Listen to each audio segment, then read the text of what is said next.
On the phone, pleasure to welcome to the program Alan Charney. He is the program director for USAction. Welcome to the program, Alan. Well, thank you very much. So, all right, USAction. Just tell us briefly about your organization. Well, we're a progressive grassroots organizing network active in 22 states. We have affiliates in those states, including Citizen Action of New York and New Jersey Citizen Action, Progress Ohio, Virginia Organizing, Washington Community Action Network. We're active in 22 states, and we work on a variety of state and federal issues from a progressive perspective.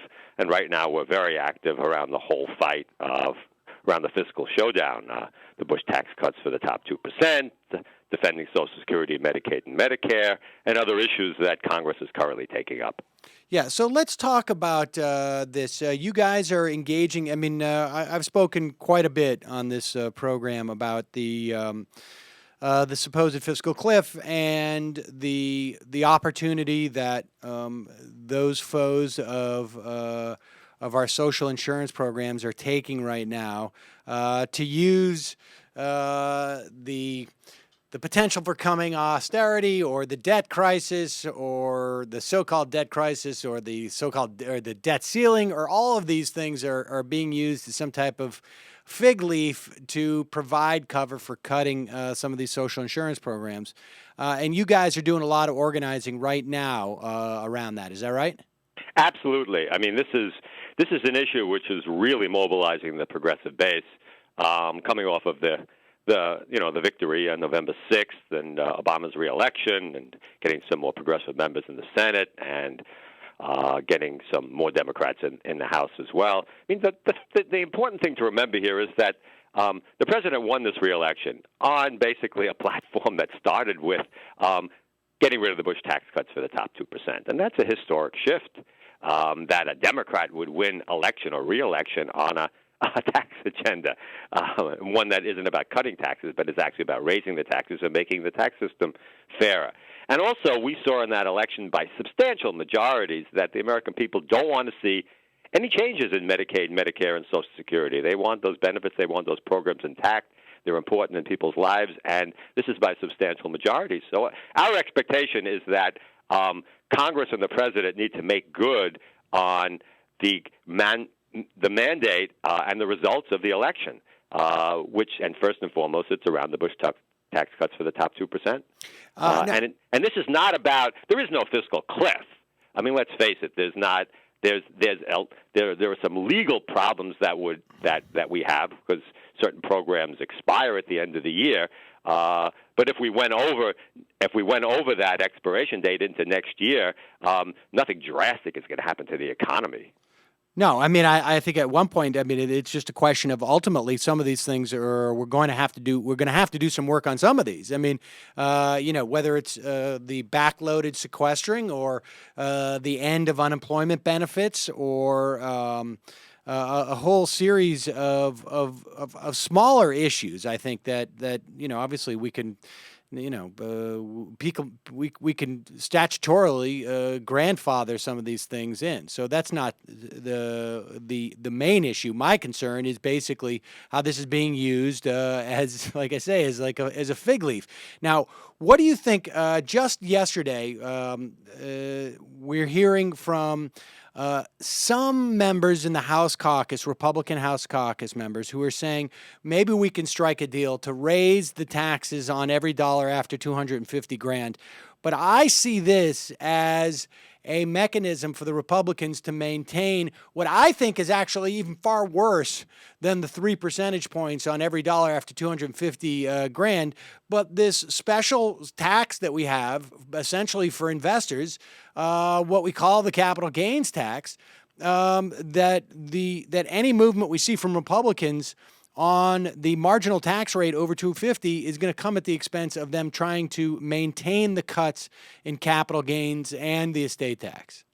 Well, they may try to do that, and you have a very good point that basically the capital gains rate and the dividend rate, which used to be at the same level as taxing ordinary income, is now half of it, more than half of it, and allows people like Mitt Romney to earn a fortune and pay less taxes than the average American, less percentage of his income in taxes. But I don't see that all happening in the lame duck session. That's the second phase of a fight that we need to have. I don't see that stuff is going to be grandfathered in a lame duck session. I really think that we need to look at this first and foremost. We can't win everything we want in one fell swoop. We need to look at kind of like what the most important thing is. We need to win now, and then build up a head of steam so that we can have other progressive victories along the way.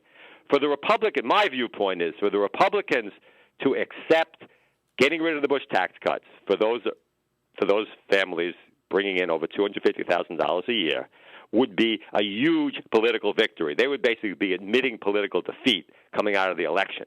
It would be a great boon for us moving forward, and then we would have a head of steam to deal with these deeper and more pressing problems with fairness in our tax system. That's how I view it. I always take kind of the long view and a strategic approach to how we need to deal with these things. We need to take the first big step to getting our tax system fairer, and then we need to deal the Republicans a big political blow, a defeat, and then they're weakened, we're strengthened, and we can move on to other things. All right, so USAction is holding some events, right? Is that right? Over is it on Saturday the 1st? It's Saturday. USAction, along with many other organizations, are holding a whole series of actions across the country. I believe it's going to be in about 30 states, focusing on target members of Congress, primarily Republicans, and their actions around ending the Bush tax cuts for the top 2%. And their actions, their canvasses, earned media events, letter writing, phone calls, mass meetings, a variety of different activities to bring attention to this issue, to raise it up further, to put pressure on particularly Republican members. Because ultimately, we need, in order for this to happen before the end of the year, we need to turn some Republican members of Congress.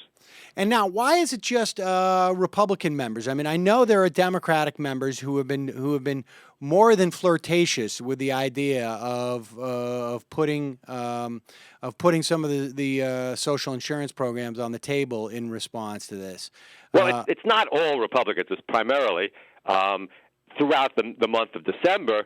There'll be a lot of other activities. There's another big day of action on December 10th that will involve a much broader array of targets, including a lot of Democrats getting our champions more involved, making sure that the squishy kind of middle of the road Democrats don't try to abandon progressive principles in this fight. We're kind of like, nonpartisan when it comes to we believe that every member of Congress should be held accountable. On December 1st, we're particularly going after Republicans because they need to really feel the heat on this. They lost the election. They lost the election because of this issue, and they need to just own the fact that they were defeated and basically just throw in the towel and accept reality, which is that the Bush tax cuts for the top 2% have to go. Yeah, I was just going to say that on the I can't remember off the top of my head now in terms of the cracks that we're seeing. I think it was Tom Cole from Oklahoma who came out and sort of conceded on that, at least on that, like I say, that the marginal tax rate increase. But there was polls, I think, that came out today or yesterday that said that 60% to 37% were in favor of increasing taxes on that first dollar after $250,000. Absolutely, and those are consistent numbers, by the way. We've seen those for, quite frankly, several years. It's just that we never had a electoral outcome which basically happened because of that issue. Right. So it's much more powerful politically right now. And the Republicans, I'm not going to, I'm not going to go so far as to say that Republicans are courageous or brave to accept defeat. The defeat that they had in November is a reality, and they just need to own up to it. And from their point of view, they just need to live to fight other battles another day. Right. Well, Alan Charney, and people can check it out at usaction.org. We'll put a link up on our site at majority.fm. But thanks for coming on and letting us know what you guys are up to.